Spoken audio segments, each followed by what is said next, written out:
Bienvenue dans 10 minutes, le podcast des Français dans le monde pour aider tous ceux qui se préparent, qui vivent de près ou de loin la mobilité internationale. Je suis Gauthier Saïs, j'ai le plaisir de passer 10 minutes avec Christine Colonna. Nous partons vivre en Roumanie. 10 minutes. 10 minutes. Le podcast des Français dans le monde. Auteur du livre « Ils sont fous ces Roumains », nous retrouvons Christine Colonna avec la radio des Français dans le monde aujourd'hui.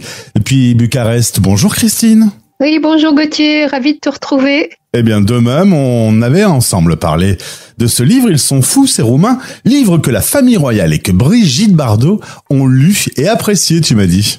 Oui, effectivement, j'avais tenu à l'envoyer à bébé quand il est sorti parce qu'elle avait un mauvais souvenir de la souffrance animale en Roumanie. Je voulais lui montrer qu'il existait autre chose, en particulier qu'avait été créée ici il y a plusieurs années maintenant une police des animaux pour les protéger. T'as eu une petite lettre également de la famille royale. Ah, c'est pas une petite lettre, c'est un beau courrier avec papier en tête de la famille royale de Roumanie qui l'avait reçu en main propre par l'intermédiaire d'une amie ici, journaliste, et qui m'en avait remercié vivement, voilà, et félicité. Alors, tu vis en Roumanie depuis 2018, mais tu m'as dit, on peut avoir, depuis la France, une image négative, on peut avoir des clichés sur ce pays, et justement, on va un petit peu essayer de remettre un peu d'ordre dans tout ça. Qu'est-ce que t'en penses? Ah ben, c'est indispensable et c'est mon quotidien et je suis là à ta disposition pour ça, comme quelqu'un, comme beaucoup, qui n'a pas regretté de venir vivre ici. Alors on va faire un petit peu le tour des sujets ensemble.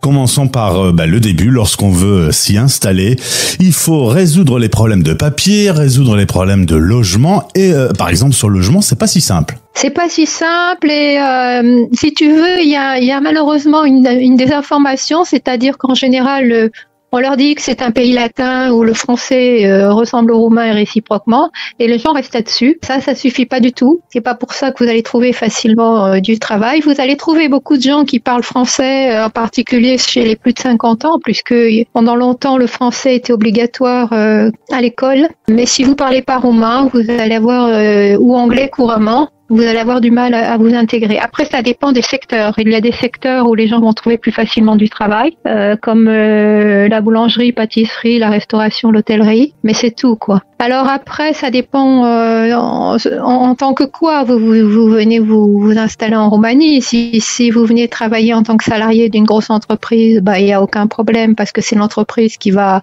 vous cornaquer, vous aider à faire toutes les démarches, voire vous prendre en charge comme un bébé. Ensuite, tu as une autre type d'expat, c'est les étudiants qui, eux, c'est pareil. Ils sont quand même très, très nombreux, les étudiants français qui viennent dans les diverses facultés en Roumanie, qui sont pris en charge par les réseaux universitaires et scolaires. Et puis ensuite, tu as des gens qui prennent leur retraite ici parce que la vie ici est beaucoup plus sécure et moins chère. Donc à cela, effectivement, quand ça leur est possible, c'est pas toujours possible, quand ça leur est possible, je leur conseille vivement de commencer à faire leur dossier de demande de retraite avant de partir. Et puis ensuite, tu as les aventuriers comme moi qui viennent ici par choix de qualité de vie, en délocalisant leur entreprise ou bien en créant une entreprise sur place. Voilà. Mais quels que soient les statuts, de toute façon, il y a quand même globalement toujours les mêmes démarches indispensables à faire. La première chose qui est assez inhabituelle ici, c'est que tu as besoin d'aller faire certifier ta signature chez un notaire. Ensuite, il faut ouvrir des comptes en banque, en roumain et en monnaie locale roumaine qui est le RON ou le lei. Tout a deux noms ici, c'est assez répandu. Et tu peux aussi ouvrir des comptes en euros, ce qui peut être très important d'avoir des comptes en euros en France et des comptes en euros ici. Et ensuite, il faut faire ce qu'on appelle la carte de séjour, la green card, pour laquelle il faut un certain nombre de documents qui sont les mêmes pour tout le monde. Les mentalités entre la France et la Roumanie ne sont pas les mêmes, donc il faut savoir s'adapter local. Oui, c'est vrai. C'est vrai que là aussi, c'est quelque chose qu'on découvre avec le temps parce que les premières apparences sont trompeuses. C'est-à-dire que les Roumains sont des gens extrêmement curieux. Déjà, ils sont très vifs d'esprit, très curieux et très accueillants. Donc, tu te rends pas forcément compte dans les premiers mois des différences de fonctionnement, de façon de penser, de façon de réagir, parce qu'en plus ils sont gentils, ils sont discrets. Donc si tu fais des erreurs, ils vont pas te le dire, et puis tu t'en rendras compte après par derrière. C'est vrai que ça prend un petit peu de temps pour s'habituer, s'acclimater aux différences de mentalité et de fonctionnement qui ont retentissement sur tous les niveaux de la vie, que ce soit privé ou professionnel. Tu me disais par exemple, la numérotation des pages est inversée. Qu'est-ce que c'est que cette histoire ?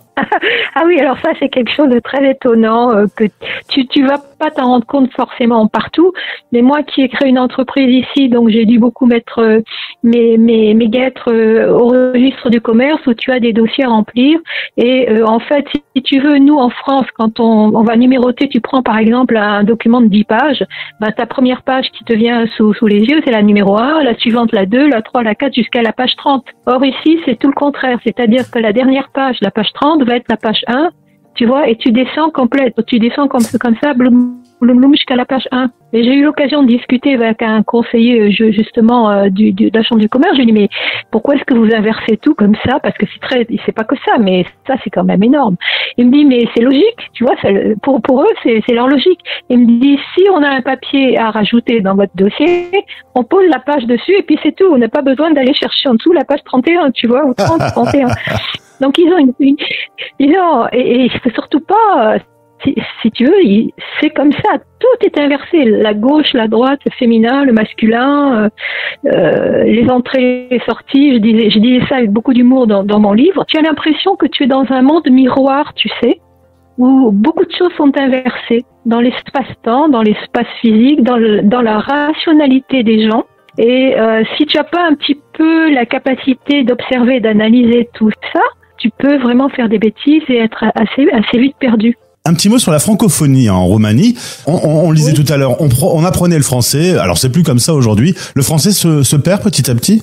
Oui, la francophonie s'est perdue déjà à partir du moment où ça n'a plus été obligatoire à l'école. Et puis ensuite, tu sais, les nouvelles générations qu'on appelle les générations TikTok, ils sont très très anglophones. Ils sont beaucoup plus anglophones ici qu'en France. Ici, tout le monde parle anglais, même des gens très simples. Moi, j'ai une petite supérette pas loin d'ici, la gardienne, la fille qui garde, qui fait la police du magasin, parle anglais.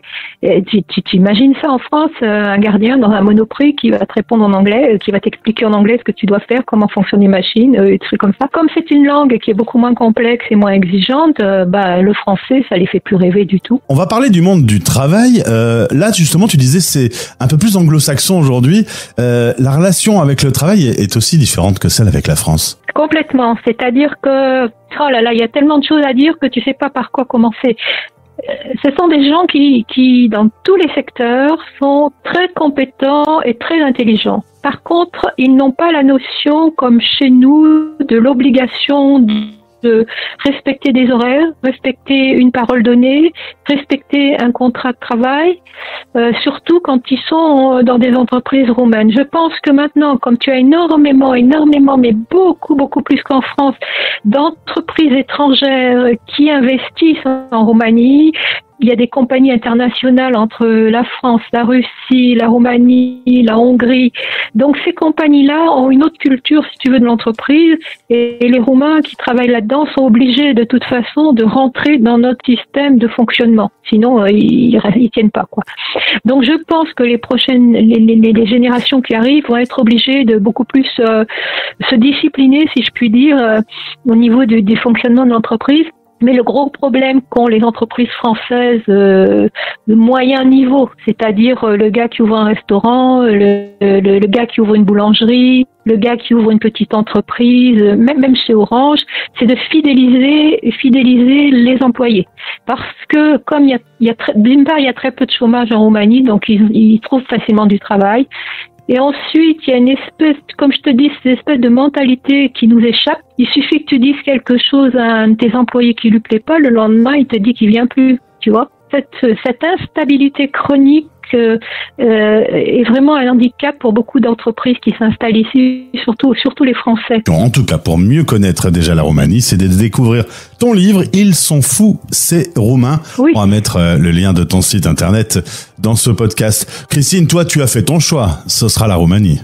quitté la Roumanie depuis bientôt 7 ans et je me sens en paix avec moi-même ici. Je me sens moi-même, je me sens en accord avec moi-même, comme beaucoup de personnes peuvent l'être qui vont vivre dans d'autres pays et d'autres cultures, mais chacun sa destinée spirituelle. Hein. Ce qu'il faut absolument, c'est pas perdre ses valeurs, rester fidèle à soi-même et échapper aux contraintes le plus possible. Eh ben, au plaisir de se retrouver. Au revoir. Vos podcasts sur la mobilité internationale sont sur fdlm.fr Français dans le monde. et sur YouTube en cherchant Français dans le monde.